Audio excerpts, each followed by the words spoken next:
यही मन की शुद्ध दिलगिरी, यही है भगवत आराधना, यही है भगवत चरणारविंद का प्यार।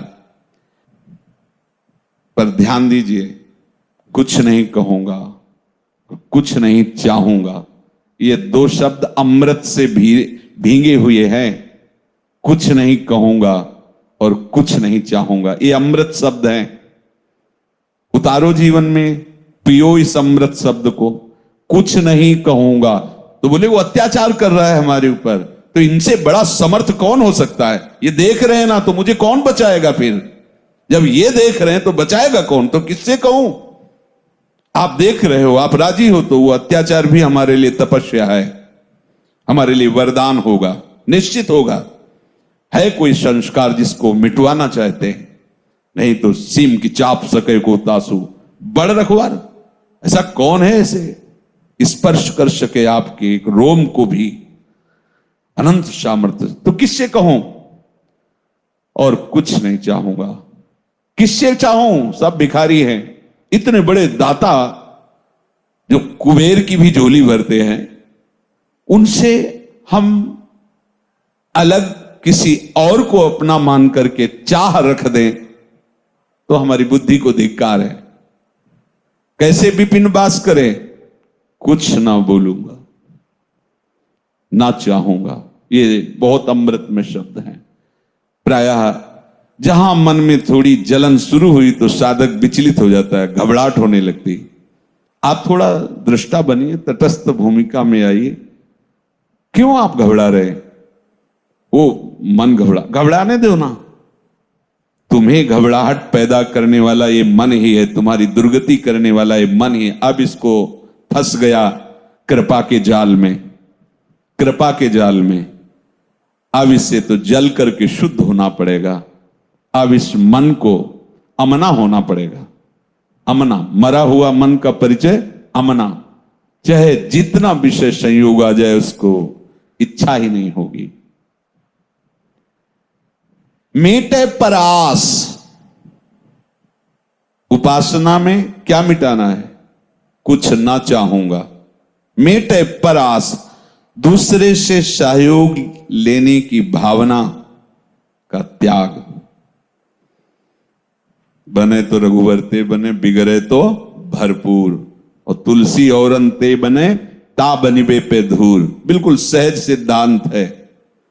कोई भी जो सहयोग कर रहा है मेरे प्रभु से प्रेरित होकर, मेरा विधान केवल मेरे मालिक से चल रहा है, हम किसी और को नहीं मानेंगे। कोई और है ही नहीं उनके सिवा। अगर ऐसा कि अमुक मेरे हैं, उनके द्वारा मेरा भरण पोषण, तो अभी शरणागति में बाधा है। ठीक है, वही कर रहा है, पर हम मानेंगे वही कर रहा है, उसी के द्वारा विधान। कल से तुम आना बंद कर दो, कल से मिलना बंद कर दो, देना बंद कर दो, तो हम दोबारा तुम्हारे को फोन नहीं करेंगे, सूचना नहीं देंगे, क्योंकि हम इनके आश्रित हैं। ये किसी और से करवा देंगे। इनका ना करवा दे, प्राण चले जाए, इनके लिए समर्पित हैं। ये मेटे पर आस, दूसरे की आस। और खास पूरन सबूरी। खास बात यह है कि ऐसा धैर्य होना चाहिए, सबूरी होनी चाहिए। कहत कबीर सुनो भाई साधु, साहब मिलत सबूरी में, मन लागो यार फकीरी। साहब मिलत सबूरी में, शांत हो। वास्तविक तुम्हें कुछ नहीं चाहिए।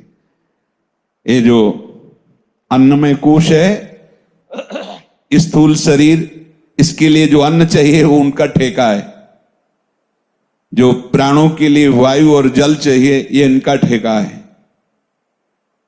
जो जो हमें चाहिए वो आवश्यक है, जो सबको देते हैं वो तो को भी दे हैं।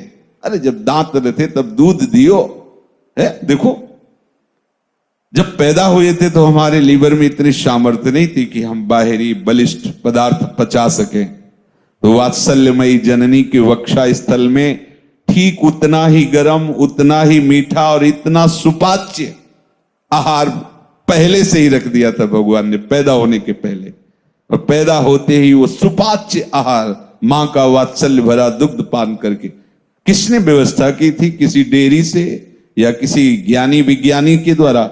नहीं नहीं, प्रभु ने पहले ही हर जीव की पैदा होने के पहले व्यवस्था की। अब काहे को तू परेशान हो रहा है?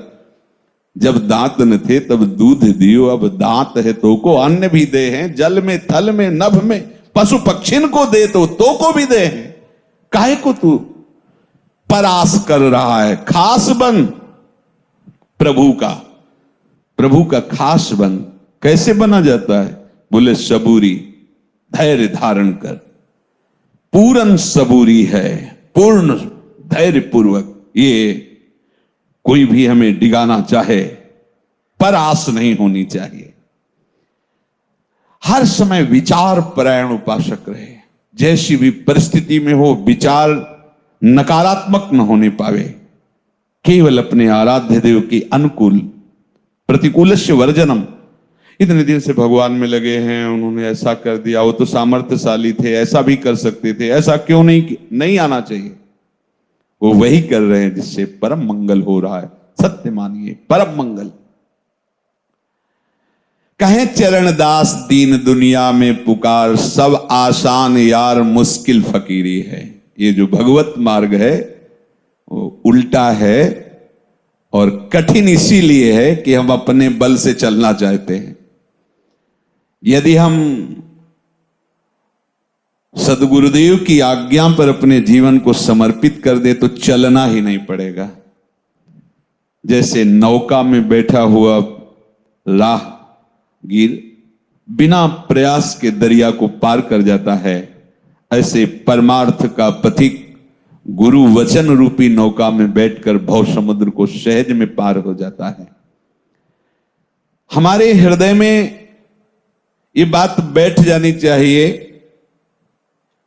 कि शास्त्र और गुरु आज्ञा से ही हमारा परम मंगल होने वाला है, हमारी किसी क्रिया आदि से नहीं। तो भगवान उपदेश कर रहे हैं कि जो आज्ञा हो उसके अनुसार कार्य करो। कर्तव्य कर्म उसे ही कहते हैं। अब उस कर्तव्य कर्म में यह सावधानी रखनी है, कर्तव्य कर्म पूरा हो ना पूरा हो, समझना। अनुकूल परिणाम मिले या प्रतिकूल परिणाम मिले, लोग निंदा करने लगे या यश करने लगे, मुझे बिल्कुल उधर नहीं देखना है। जो आज्ञा और जैसे चलाया जा रहा है बस। देखो अभी कहा ना, कठिन है भगवत मार्ग। इसीलिए कठिन है कि हम अपनी मान्यता का आरोप करते हैं। योगस्था कुरु कर्माणि संगम त्यक्त्वा धनंजय, सिद्ध्य असिद्धयो समो भूत्वा समत्वम योग उच्यते। हे धनंजय, तू आसक्ति का त्याग करके सिद्धि और असिद्धि में सम होकर योग में स्थित हुआ कर्मों को कर, क्योंकि समत्व ही योग कहा जाता है।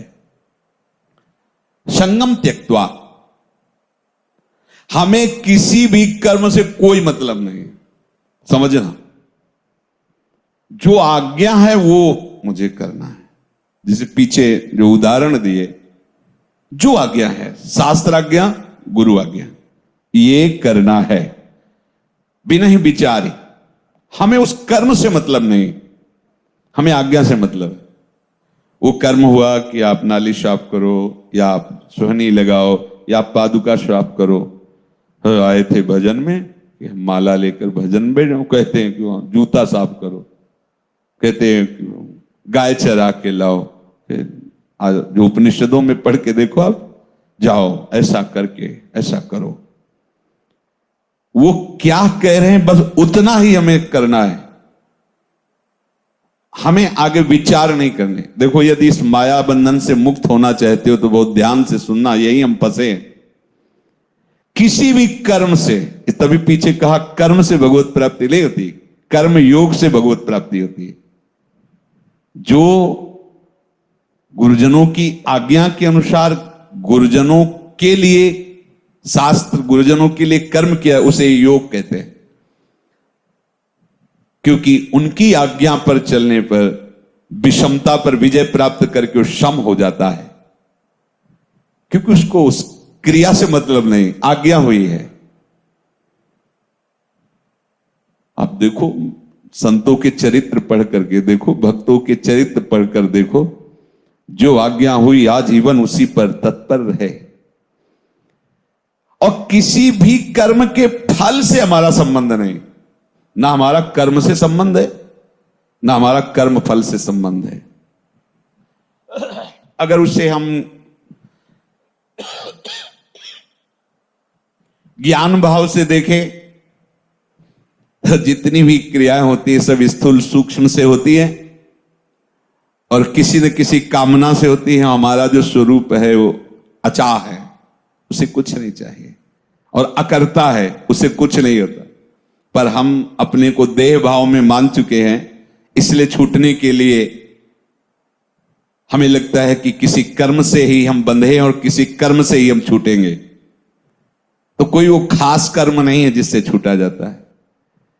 कर्म में आसक्ति ना होना, कर्म फल की चाह ना होना, केवल कर्तव्य का पालन करना, आज्ञा के अनुसार आप कर्म बंधन से मुक्त हो जाएंगे। पीछे के कर्म बंधन ये काट देगा और ये कर्म आपको बांधेगा नहीं, और इससे भगवत प्राप्ति हो जाएगी। बिना कर्म किए कोई रह नहीं सकता। इसलिए समझिए, किसी भी कर्म से हमारा संबंध नहीं।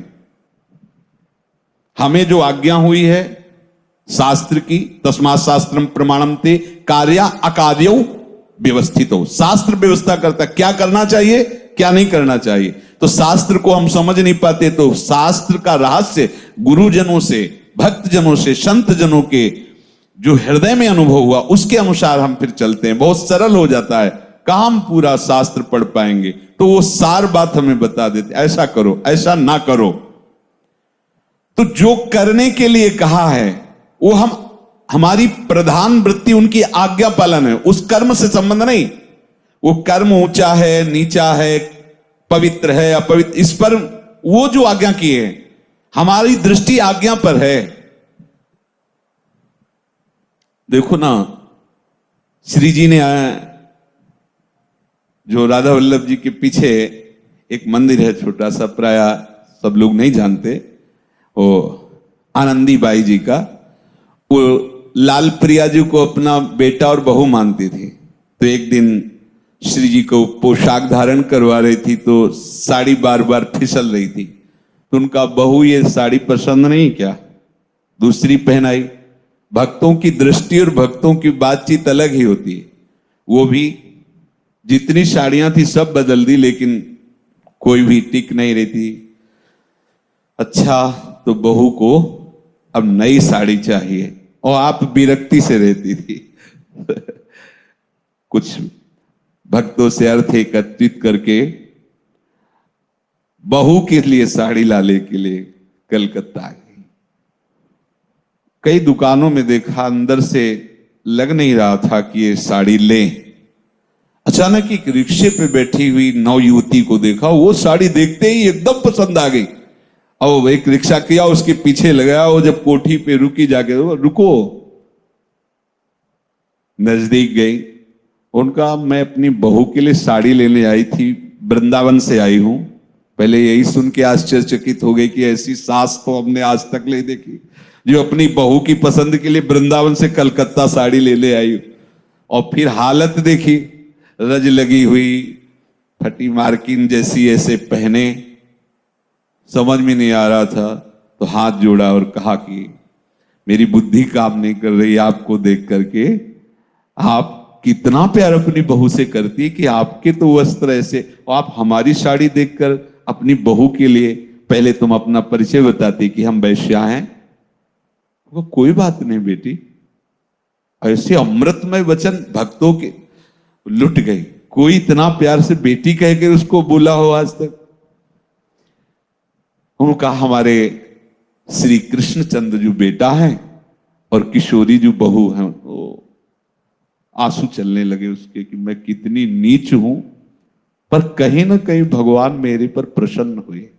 ये वृंदावन की महान भक्ता, और मैं संभाषण करने का अवसर पाई।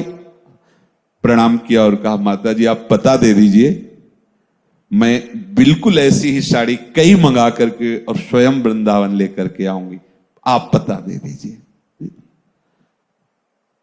अब आप विचार कीजिए कहां कैसा। कृष्णदास जी आगरा ठाकुर जी की सेवा के लिए सौंज लेने गए तो देखा बहुत से लोग घेरे हुए हैं, मंडलाक और भीड़ लगी। ऐसे कौतूहल में अंदर गए तो देखा एक वैश्या नवयुवती नृत्य कर रही और लोग मुद्राएं देकर मनोरंजन कर रहे हैं। ये भी अधिकारी जी थे सेवा की, अर्थराशि थी ही, लेने ही गए थे ठाकुर जी की सेवा सामग्री। अंदर से प्रेरणा हुई और वैश्या को देखते ही रहे। नवयुवती वैश्या नृत्य करते हुए ऐसे दृष्टि की तो देखा है तो रिझवार लग रहा है। प्यार भरी दृष्टि में अपनापन जो होता है वो आकर्षित करता है।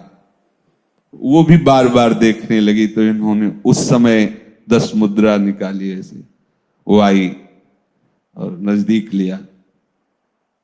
देख करके इनके हृदय में एकदम आकर्षण पैदा हुआ कृष्णदास।